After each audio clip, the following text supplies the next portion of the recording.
What's good, y'all? Y'all know me. My name's Spider. Welcome to Rhymes and Reasons. I'm over here with not only a two-time Olympian, she's the fastest woman out of Puerto Rico. Give it up for Carol Rodriguez. Hey, y'all. Recording artist, singer, dance. She do it all. You know what I'm saying? Hello. How you doing?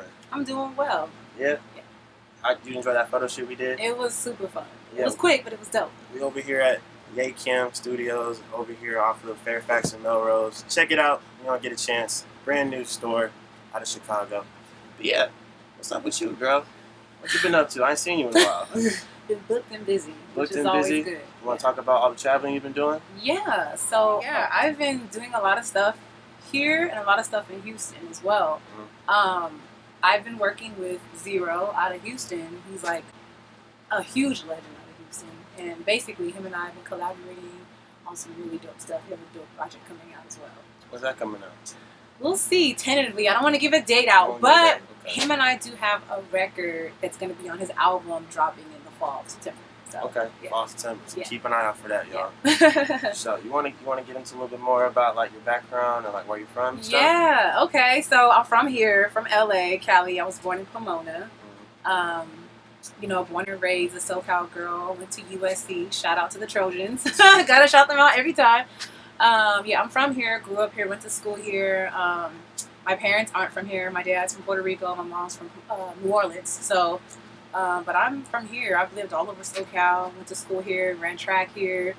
Started doing music here. So yeah. So you know the show's called Rhymes and Reasons, right? So you know you keep it like along the lines of the culture and everything that's going on. So the shit that happened in Puerto Rico, I know that hit very close to home, and you're, like you said, you have heritage there, your family out there. So you want to like talk about the times you're going through then? Yeah, it was crazy. Well, before the hurricane actually touched down, my father lives in Puerto Rico. He lives in Yauco, which is, if you're not familiar with that area, everybody knows where San Juan is because it's the capital. Right. So basically, it's 2 hours away from the capital, and the next main city is Ponce.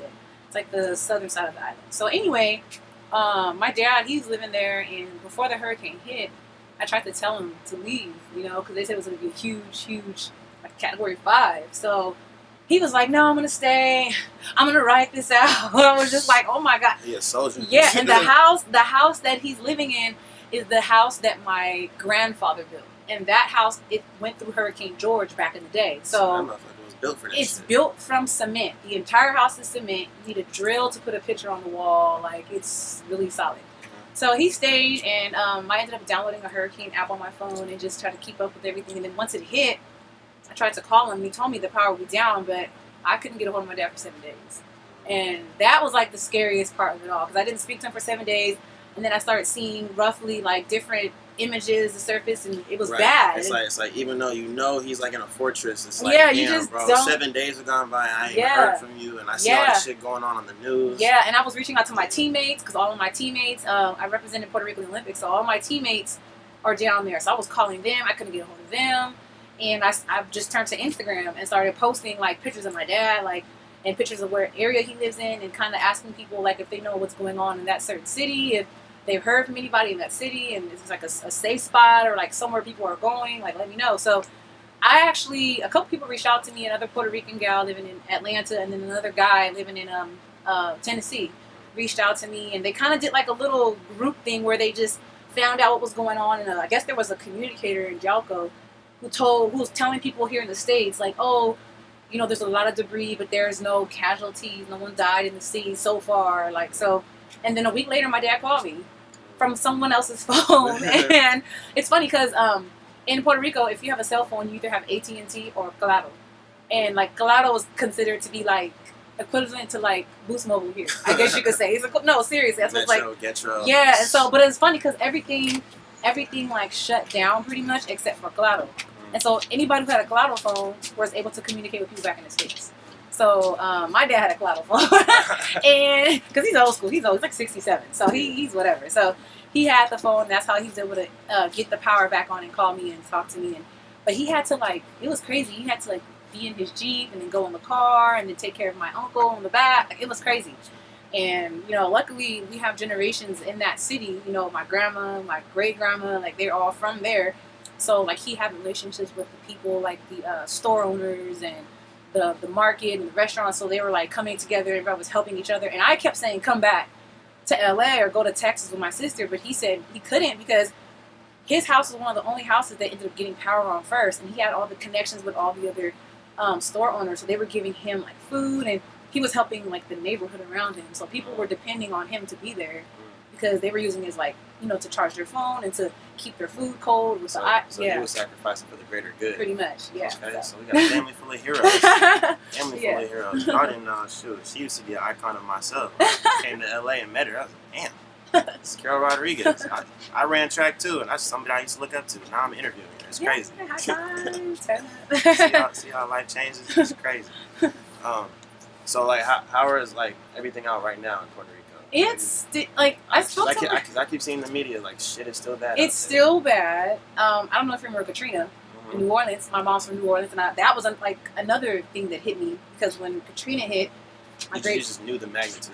Yeah, so I kind of already knew. Like my great grandma had to leave the Ninth Ward in New Orleans, and that's when she migrated out to Cali and ended up like my great grandma ended up passing away here eventually, but it was a big deal because she never went back, and that's where she was all her life up until she was like 80. So looking at Katrina and then looking at Maria, I see the similarities of stuff is still not where it should be. People like in the hills and the mountains still don't have water. I mean, still don't have electricity. And like the track that I used to train at in Yauco was like this the city track, and my little brother and sister used to compete there, and like all the kids and like everybody who did track and field, that track is completely gone. Damn. It looks like the Grand Canyon now because apparently there was like a couple lakes and like water, rivers and stuff near, and it just overflowed at the same time and just wiped everything out. That shit ain't all weather. So yeah, well, no, it was all weather, but the magnitude of the wind and the water just eating everything up. So, but a lot of things are still. I mean, it's looking better from what my dad said, but it's still not where it was like pre-Maria. So. Weren't you trying to start like a sort of like a charity or like? I was supposed to be doing a charity foundation, but it got crazy. I was trying to reach out to Walmart and reach out to, specifically Walmart to get a group of generators sent down when everything first happened, but they were just being like I reached out to the corporate, and they were just being really like hard to work with. And so I reached out with a couple to other people, and everybody was just kind of like, oh, we're going to help, but they didn't help. So for me, I ended up just getting money and donating a lot of my own money, and then reaching out to like people who are close to me and getting funds from them, and then just sending stuff down. And so, that's pretty much what I've been. All your options, yeah, pretty much. That's what worked out for me. And I'm going to go back out there. It's hurricane season now. And I wanted to go back out there to kind of help with the track and just help with just certain stuff out there. But my dad was like, don't come now because it's hurricane season now. And I don't think I'm going to come now. So I'm going to wait till hurricane season's over. Out of the dark. Something fun. Look, something fun, I like. Like some music. You know? Yes. So you've been traveling and going on tour. Like, what's performing in Texas like? It was really dope. I got to do Loud Festival in Texas, Houston, Texas. That was my second time performing in Texas because I did South by Southwest down in Austin before, and that was dope. But Loud Fest was really cool. It was to benefit. It was a charity event actually. The money behind it went all to charity to raise awareness about people not wanting to commit suicide. So if you have friends who are suicidal, it's to kind of get them help and hope into their life. But the crowd was really dope. It was really cool. Loud Fest was made for artists who were like established, but also up and coming as well. So it was really dope because a lot of the listeners who were there were actually there to listen to the music versus just kind of like being there and not really into it. They were there to they paid attention to the artist and they were like really receptive to your music. And so I got a lot of like love out there, and Zero's the one who put me on with that event. Shout out to Zero. Shout out to Zero, but shout out to him for real. But yeah, it was really dope. So yeah, I love Houston. That's what's up. You want to explain some of Zero's accolades and what he got going on? What? That's He's producer, a legend. Right? Yeah. He is an artist. Some of them don't know who Zero is. Zero is an artist. He just Google ZRO. He has records with everybody. She don't want to give out all her plugs. So Google Zero. He's a Houston legend. Put it like that. And he's been doing music for a very long time. I'm gonna turn her into a Houston legend. Carol Cake. Carol Cake. All right. What's something else we can talk about? I just dropped a record. Oh yeah, you dropped a record. I dropped my first Spanish record. Oh yeah, Comienzo. I dropped my first Spanish record called Comienzo, featuring FIFA LA and Rambo Hustle, and Salvadorian cat and another Puerto Rican cat. Yes. So It's doing really well. Like, it charted on Audio Mac for a really long time. It trended for a minute.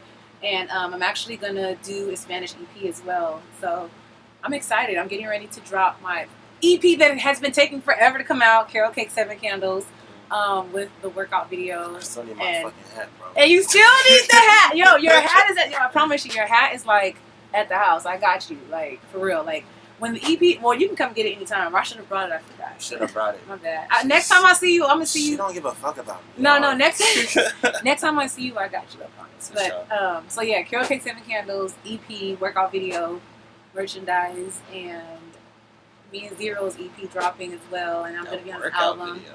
Yeah, the workout video is gonna be dope. Was that fun? It was fun. It was fun. It was hot, but it was fun. Okay. So it was, and I got to wear my own merchandise. You got on your Brittany Renner. What's that? You don't know who Brittany Renner is? The fitness model? Oh, never mind.